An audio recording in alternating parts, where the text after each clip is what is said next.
Section 132 of the Doctrine and Covenants is one of Mormonism's most important revelations, the new and everlasting covenant of marriage. But does it allow for gay marriage? Dr. Bill Smith will answer that question in just a moment. We'll also talk about how Section 132 affects another hot topic in Mormonism, women in priesthood. Check out our conversation.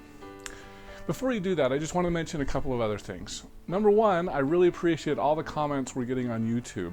However, some people can be a little disrespectful. We want to make this a very respectful place. Please, no cussing, swearing, but especially no denigrating church leaders or calling someone else an apostate or anything like that. I've had both of those things happen on there, and I'm going to delete comments that are disrespectful. So feel free to express strong opinions, back up your assertions. Those things are welcome, but denigrating others, either other commenters or church leaders or anything like that is not appreciated and will be deleted. So we want to keep this place a respectful forum. We want to have people that may be critical of the church and people that are for the church to interact together and to feel comfortable. And so please be respectful in all of your comments. Have a strong opinion, that's perfectly fine. Just be respectful when you do so. Now back to our conversation. You mentioned a couple of things that were very interesting to me, especially in light of the family proclamation. DNC 132 is the kind of foundation of forever families. But you mentioned singles, and you also mentioned gays. And how do those relate to Section 132?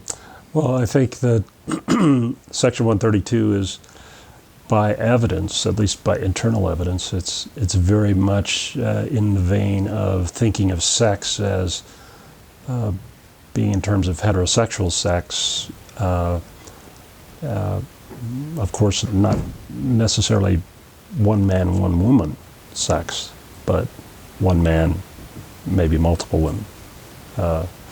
So I think that's the point of the revelation. It doesn't really speak to the possibility of gay marriage. It doesn't open that possibility at all. Whether that could be addressed in some other way, I don't know, but the revelation doesn't, that's not on anybody's mind. Right. So, do you see that as being a possibility of a future revelation? Anything's possible. I don't know. Whether people would feel that there was some kind of dissonance with the Section 132 and any further revelation that expanded, say, some kind of approval of gay relationships, gay marriage, I don't know. That's for another generation, I'm guessing. But yeah, that might be maybe something that would be addressed. I don't know. Just hypothetically, if there were a change in that direction, I would imagine that it would be approached in, I'm just guessing, but I imagine it would be approached in some way, the same way that we approach the priesthood ban, the temple ban. That's all gone, that's over with, we're not talking about it anymore. Yeah. So official declaration 3. So, do you see that as really a realistic possibility? Because it sure seems like, well, and I don't know, maybe I was too young really to know what it was like in the 70s. I do remember when 1978 when President Kimball announced the revelation. I got to tell you, I was probably 10 or 11 years old, and I remember when I heard the announcement, I was like, blacks couldn't hold the priesthood? I didn't know that. I don't think, I've got some young children that are about that age. So if such a thing were to happen, say in April at General Conference, I'm pretty certain my kids would be very well aware that we don't support gay marriage. So this would be really out of left field. Yeah, we've been very public about that in contrast to how we've thought about or publicly discussed the priesthood ban, the temple ban.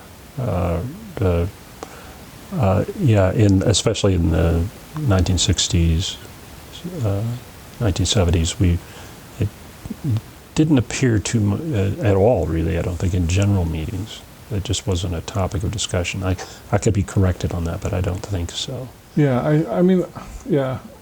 So, I mean, do you see that as a realistic, an official Declaration 3 saying that gay marriage would be legal?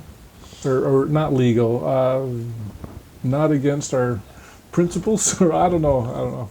Well, there's an equally, something of equal probability, I think, is that we have an official declaration that says that women can be ordained. So, yeah. Would that be more likely? Boy, I don't really know. But I think yes, it probably fits better with the current paradigm than, say, gay marriage would. I would agree with that. Recognized gay marriage. Whether that's going to happen sooner or later, I don't know. My personal opinion is that just looking at the history of the way Latter-day Saints have integrated with culture, cultural norms, we have tended to do that. Usually slowly and in our own way. So I don't discount the possibilities of those things happening, just based on history.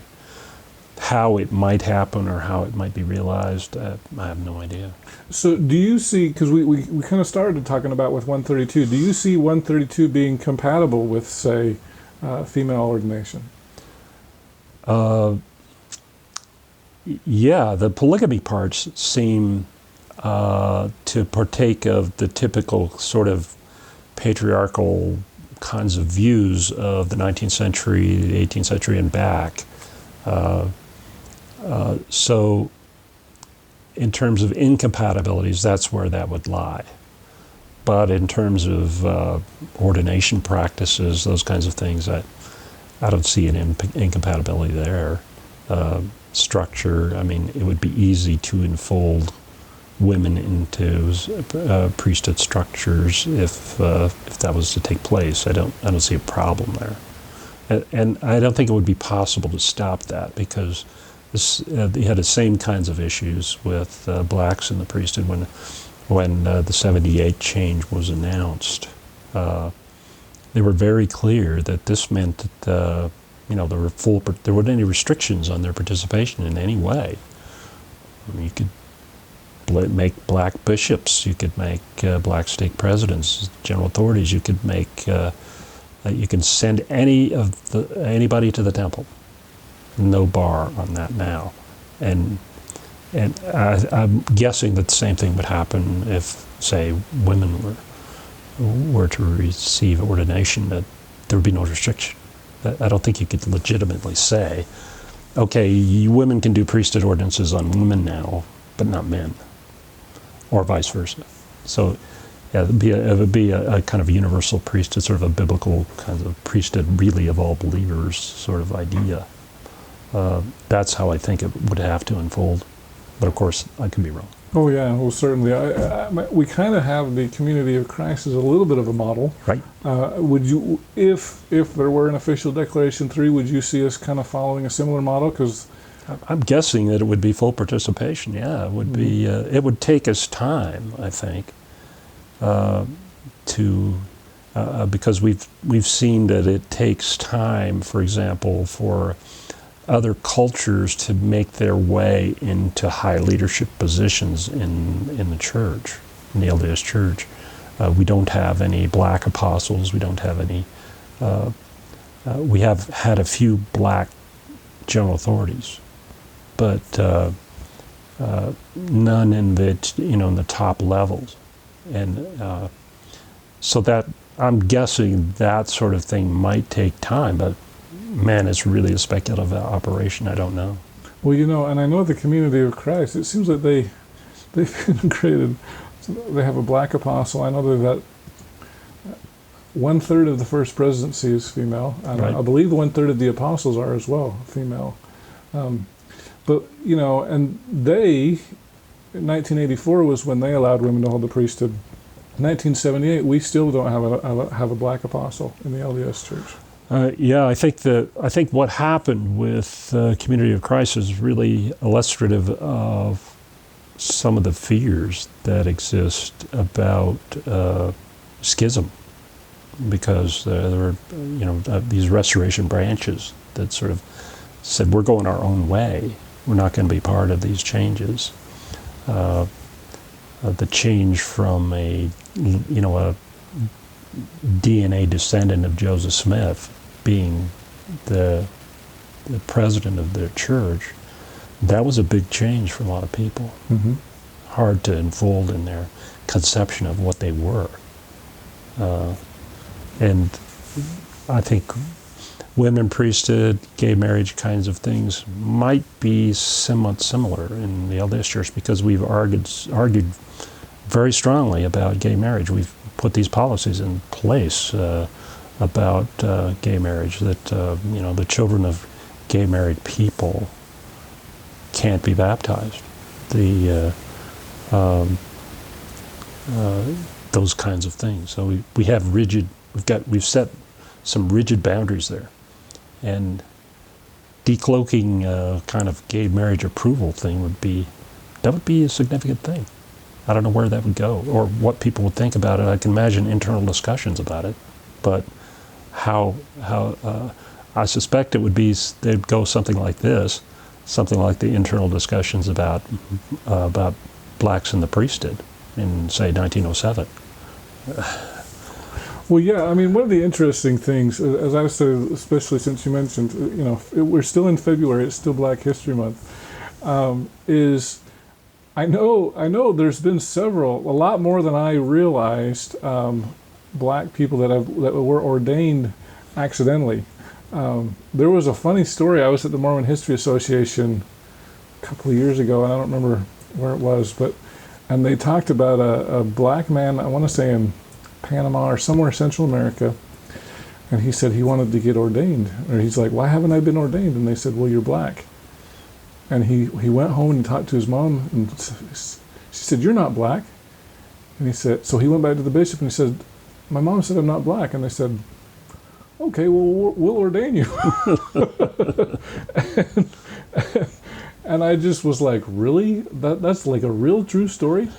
But there have been, or more, a better example, I guess, is somebody serving as a bishop and then found out that they had a great-grandparent that was black or something, and so they were quietly released and told, well, don't do any more, blessings or ordinations or anything. Just don't do it.